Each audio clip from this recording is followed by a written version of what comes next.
Braingasm is a new company for me. I've seen a bunch of cool things that they've done over the years, but haven't had a chance to try anything. So when they announced the Ocula, I was like, cool, really unique mic. I don't have any experience with pressure Omnis, and I don't really use Omni all that much in my studio for what I do. So figured it would be a good learning experience and chance to play around with something cool. So Braingasm was willing to send a pair of the Oculas here. I'm doing the voiceover with one right now. And then they also said, we're about to come out with a cool new small cap mic. So I was like, hey, throw it in, the more the merrier. The small cap, at this point when I'm doing the video, they don't even have a name for it. I don't know if it's going to be announced yet. We'll see when this gets released. But transformerless, voice to be fairly flat, accurate, open. We'll see. I've used this a lot. I was really surprised with it. This kind of, design for small caps, more neutral, open, clinical, is kind of the descriptions I got for it. Generally not something I would gravitate towards, but man, it is super accurate. But generally when I get more accurate mics, the top end tends to be kind of harsh. Not the case with these. Sounds accurate. Sounds open, sounds really sweet on the top end. So I would say, just my opinion is, there's a little bit of sprinkle of magic in these. They're not too clinical. Really, really cool. The original plan for this video was to focus mostly on the Ocula, but since they sent their new small caps, I decided to kind of split things up. And whenever I'm miking a source, I'm going to use the small caps up front and close, and then I'll use the Oculas backed up as room mics, and I'll just do a cool kind of minimalist production song, room mics on everything, so that I can mix things open and get the room sound, because I think most people that are going to gravitate towards the Ocula are probably going to use it as a room mic for music. You're recording string sections or choirs where you need to get a really accurate capture of the space you're in. Oculas surprised me too. They're a lot more mid-forward than I was expecting them to be. But again, both of these mics kind of exceeded my expectations and were not what I expected, at least. So let's go ahead and hear some stuff on them, and we will get going with the review. I don't want to spend too much time on comparisons between different mics, but I did just want to start out doing this so you can kind of get an idea of where the Braingasm mics kind of fall sonically in a lineup. Unfortunately, right now, the only small caps I have are from Soyuz, because if I would have done this review 5 years ago, I would have had a bunch of other things to compare it to, but I've just gotten really addicted to all the Soyuz mics in general, but especially their small caps. So this is their ambisonic mic, but it's 4 channels of their 013, so I'm just using one channel from that. Transformer based, very colorful, cool mic.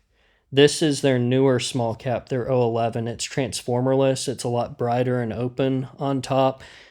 Both of them are fairly colorful mics, and I think you'll hear it pretty quickly when we go back and forth between them and the Braingasm. But hopefully this will just give you a good idea of where this falls sonically as we start out and start doing more things. It's a good reference.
Again, two fairly, colorfully voiced small caps from Soyuz, but hopefully, it's painfully obvious that the Braingasm mic is very, I would say it's clinical and flat, but generally I pretty much like right off the bat don't like more clinical flat sounding mics, especially small caps, but there's a little bit of character in the Braingasm mic. It's still transformerless. I think again he's trying to make it a bit more flat, but there's still some character to it, especially the high end. The high end is very open, but so far I haven't really felt like it sounded harsh, which I think is harder to do with more flatly voiced mics. But every time I hear the 013 next to any other small cap, I go, man, this mic just sounds so weird.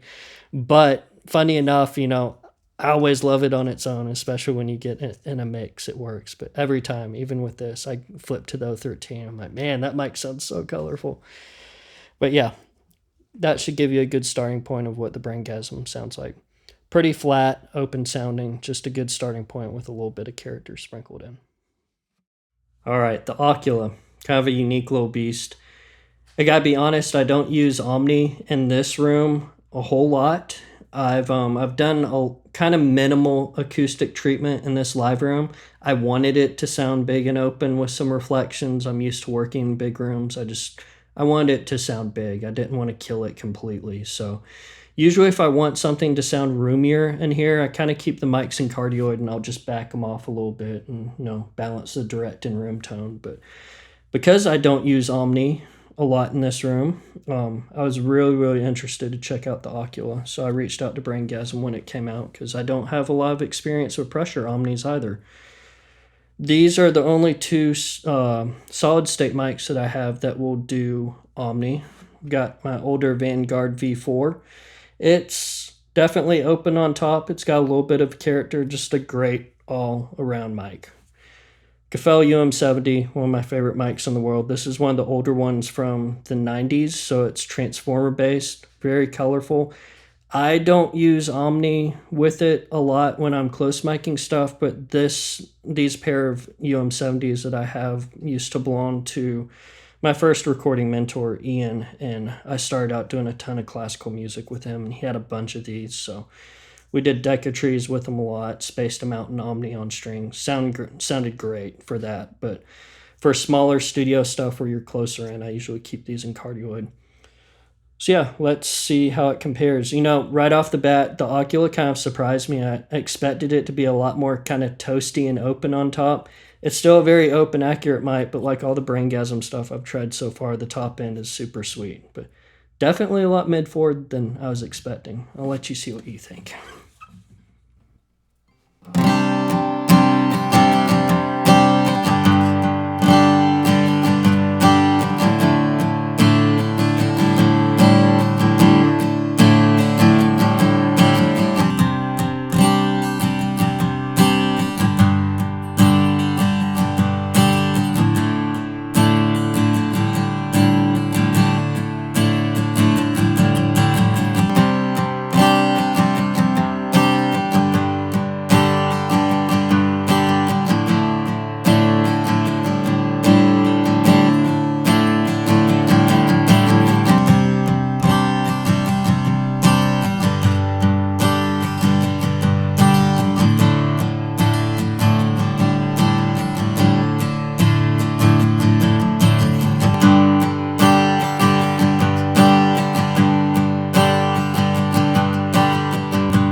So again, I want to emphasize, I'm not really interested in a direct comparison to see what sounds better or anything in this case. This is just, starting out with this review.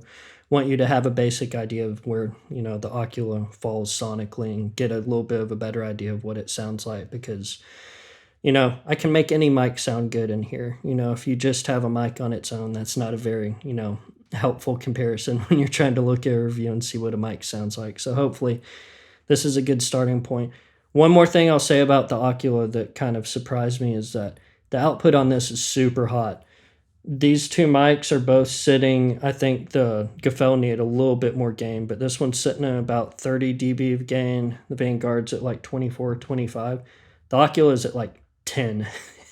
And I did a closer vocal with it that you'll see later in the video, but I think I had the gain at like 5 dB on it. It's a super hot mic and the noise floor is pretty low on it. So you'll see that I kind of doubled down on using this as a room mic because I think most people are going to find it, the most useful as rooms. But yeah, super hot. You're not going to have a problem using this with any preamp. All right, let's start listening to it on some instruments.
You're probably wondering what this monstrosity is.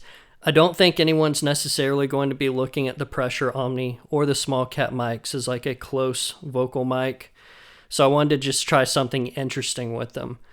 So what you'll get when you get the multi-channel session files is you'll get one channel from the Pressure Omni, just as a normal track. Then you're going to get another channel, a second channel, where I've summed these two mics. Because the two small caps are in cardioid, one of them's facing me right under the Omni mic, and one of them is facing backwards, and I've set the gain exactly the same on the preamp, and I've flipped the phase on the one looking behind me. So I'm going to sum one of those into one channel, so you're essentially going to get a mic in Omni, and then a mic in figure 8, which is a combination of these two, and I'll show you in a second. But when you take the Omni signal and you slowly add in a figure 8 signal to it, you're essentially summing those into cardioid. That's what happens when you flip through, the polar patterns on a mic. So if you have the Omni channel and the figure 8 channel going at the exact same level, you're going to get cardioid. So let's go ahead. What you're hearing now is just the cardioid small cap mic facing me. So that's what you're hearing now. Now I'm going to go ahead and walk to the side of the mic. Right now you're still hearing only the front channel. Now again, I've taken this microphone, I've flipped it out of phase, and I've combined it at the same level. So let's go ahead and bring this guy in. Now what you're hearing, because of the combination of those two and this one out of phase, is that you're hearing these combined into one single figure 8 mic instead of cardioid. Let's go ahead and mute the bottom one again. Now you're hearing the front facing microphone only. That's cardioid. Let's go ahead and put this one in. Now you're hearing them in figure 8, and you should be able to hear that null pretty significantly. Let's turn it off one more time. Here's just the cardioid mic. And now let's add this in, and now you're hearing the null. So I just wanted you to hear what happens when you combine those two signals, so you can hear the null and hear that we're actually changing these into figure 8. So you can hear me pretty well now. Now I'm going to walk around to the back, and you can hear the null of the figure 8 pattern that's created. And now you'll hear me again very clearly, and as I walk around, you'll hear me null again as I'm between the two. And now I'm in front. So you're hearing the figure 8 microphone that I've created between the two cardioid mics with one out of phase and facing backwards. Now let's add in the Pressure Omni. Now you're hearing this array kind of, translated into one, cardioid mic mix between those two. So just a complicated, cool thing we could do. Again, I'm kind of trying to find interesting things I can do with all these, because I didn't think anyone would be interested in these mics on their own as a close vocal mic. But you can flip between the two and hear how they sound, but then combine them into one kind of mega mic array as one cardioid pattern vocal. So let's go ahead and hear that with me singing. If they had their way, we'll come to grasp with days of past. So hear me when I say, if they have their way, your books will burn so no one learns. We'll speak the truths they make, yeah. If I had my way, I'd crawl into a deeper hole and watch you burn away. If I had my say, I'd make you walk inside those shoes you lie to every day.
At this point, I'm starting to run out of interesting things to do with the room mics. I decided to try a kind of DIY Jecklin disc. This is kind of along the lines of like a binaural head. It's supposed to recreate the stereo image very accurately in terms of how we hear things with our ears and our head and everything. Thing I like about Jecklin discs though is that they usually work a lot better in stereo monitors. Usually binaural stuff just works in headphones. Jecklin discs usually translate to speakers as well.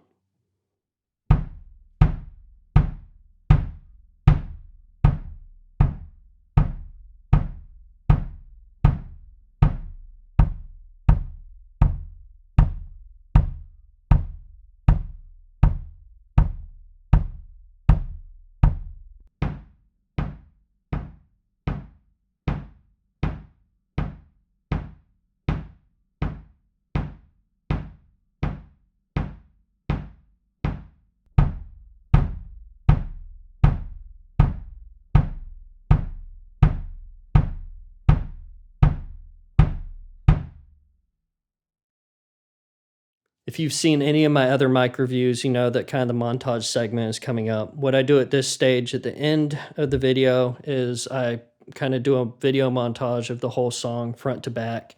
And I do kind of a basic mix of the song. As far as the mixes go, I always say this, but I try not to over mix things. I don't really want you to hear all the mixing choices that I can do to make these mics sound crazy. I want you to really hear what the mics sound like. So doing some really basic things, some really simple EQ, basic compression, maybe some cool stuff on the master bus, but I'm really not overdoing it. I really want you to hear what the mics sound like. Think I ended up with their small caps kind of close in on everything, and then the Oculas further back to create more room tone. I'm about to start mixing the song at this point in real time, so I don't know how it's going to turn out mix-wise, but I'm hoping that I'm going to be able to utilize the room mics a lot with the Oculas. Make things sound really open, big, roomy, and not overdo things. So let's take a listen and see how Future Matt did on the mix.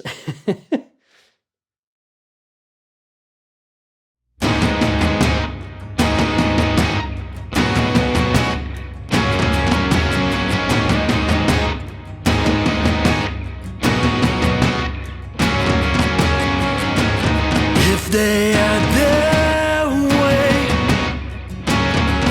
we'll come to grasp with days are past. So hear me when I say, if they have their way, your books will burn so no one learns. Will speak the truths they make, yeah.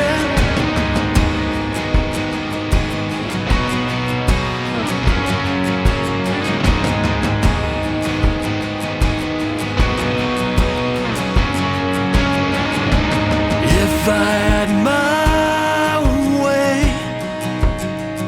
I'd crawl into a deeper hole and watch you burn away. If I had my say, I'd make you walk inside those shoes you lie to every day.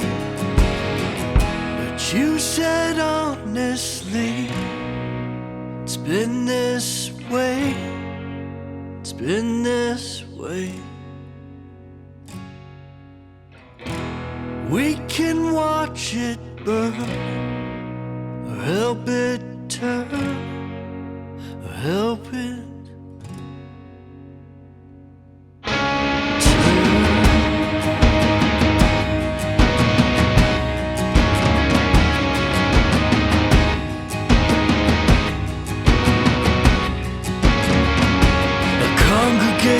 sings a song about a holy man. We'll all pretend to understand and claim this promised land. Then curse the dirt for all it's worth when I don't have my way. Intentions have a way of being twisted as divine.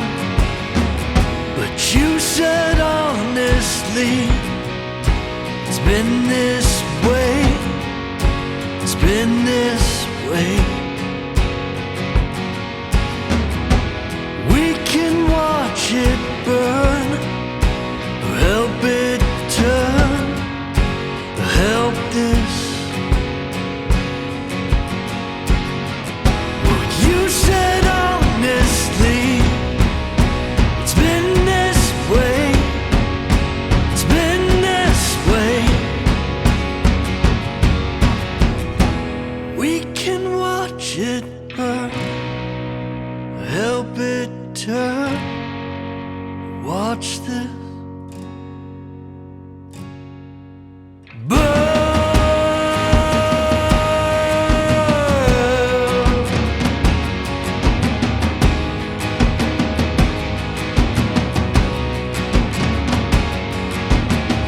if I